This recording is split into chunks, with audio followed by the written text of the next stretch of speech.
របៀបការពារខ្លួននិងស្វែងរកសុវត្ថិភាពការរស់រានមានជីវិតពីការវាយប្រហារតាមអាកាសដោយយន្តហោះចម្បាំងទាមទារឲ្យមានការសម្រេចចិត្តឆាប់រហ័សបំផុតព្រោះយន្តហោះទាំងនេះមានល្បឿនលឿនជាងសំឡេងខាងក្រោមនេះគឺជាការណែនាំអំពីរបៀបការពារខ្លួននិងស្វែងរកសុវត្ថិភាពចំណុចទី1សកម្មភាពបន្ទាន់រយៈពេល5វិនាទីដំបូងប្រសិនបើអ្នកឮសំឡេងផ្ទុះឬសំឡេងយន្តហោះយ៉ាងខ្លាំងកុំព្យាយាមងើយមើលត្រូវអនុវត្តដូចខាងក្រោមដេកផ្កាប់មុខទៅដីក្រាបខ្លួនឲ្យទាបបំផុតតាមដែលអាចធ្វើទៅបានរលកធាតុអាកាស Flash Wave ពីគ្រាប់បែកនិងរុញច្រានទៅលើនិងទៅក្រៅដូច្នេះការដេកផ្ទាល់នឹងដីជួយកាត់បន្ថយសម្ពាធមកលើរាងកាយខ្ទប់ក្បាលនិងកប្រើដៃទាំងពីរខ្ទប់ក្បាលនិងកដើម្បីការពារពីកំទេចកំទីដែលហោះមកហើបមាត់បន្តិចការធ្វើបែបនេះជួយឲ្យសម្ពាធក្នុងត្រចៀកនិងសួតរបស់អ្នកមានតុល្យភាពជាមួយសម្ពាធខាងក្រៅការពារកុំឲ្យដាច់ត្រដាស់ត្រចៀកឬរបួសសួតកុំផ្អែកនឹងជញ្ជាំង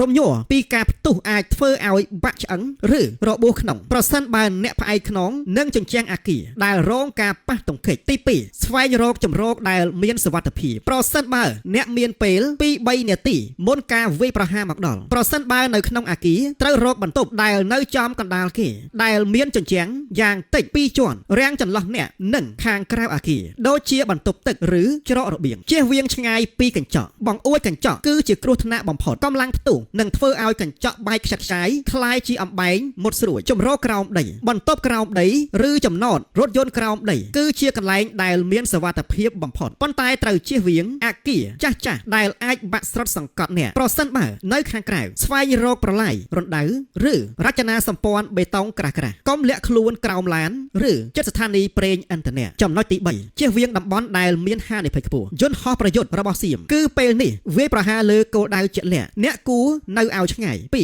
មូលដ្ឋានយោធានានានៅឲ្យឆ្ងាយពីរង្វង់5គីឡូម៉ែត្រនិងកន្លែងរ៉ាដាផ្កាយរណបប៉ុន្តែបើស្ថិតនៅដល់សភាវៈសង្គ្រាមពិតប្រាកដហើយសូមនៅឲ្យឆ្ងាយផងដែរពីហេដ្ឋារចនាសម្ព័ន្ធស្ពានធំៗរោងចក្រអគ្គិសនីនិងអង្គតែនទូរគមនាគមន៍អគាររដ្ឋាភិបាលក្រសួងឬទីស្នាក់ការនគរបាលផ្លូវជាតិធំៗដែលយោធាអាចប្រើប្រាស់សម្រាប់ដឹកជញ្ជូនទី4ការជំលះខ្លួនជាយុទ្ធសាស្ត្រធ្វើចលនានៅពេលស្ងប់ស្ងាត់ការវាយប្រហារច្រើនតែមកជាដំណាក់កាលប្រើពេលដែលស្ងប់ស្ងាត់ដើម្បីផ្លាស់ទីទៅតំបន់ជនបទឬតំបន់ដែលមានសុវត្ថិភាពជាងកុំប្រើភ្លើងនៅពេលយប់ប្រសិនបើអ្នកស្ថិតនៅក្នុងតំបន់សង្គ្រាមកុំប្រើពិលឬបើកភ្លើងផ្ទះចោលព្រោះយន្តហោះចម្បាំងមានឧបករណ៍ចាប់កម្ដៅនិងកាមេរ៉ាសម្ដៅដល់គោលដៅដែលអាចមើលឃើញពន្លឺពីចម្ងាយទី5ការជួយគាំទ្រគ្នាទៅវិញទៅមកកុំនៅម្នាក់ឯងប្រសិនបើអាចគួរនៅជាមួយក្រុមគ្រួសារឬអ្នកជិតខាងការនិយាយគ្នានិងការដឹងថាមានអ្នកផ្សេងនៅជាមួយជួយកាត់បន្ថយសម្ពាធផ្លូវចិត្តយ៉ាងច្រើនការចែករំលែកអាហារទឹកឬ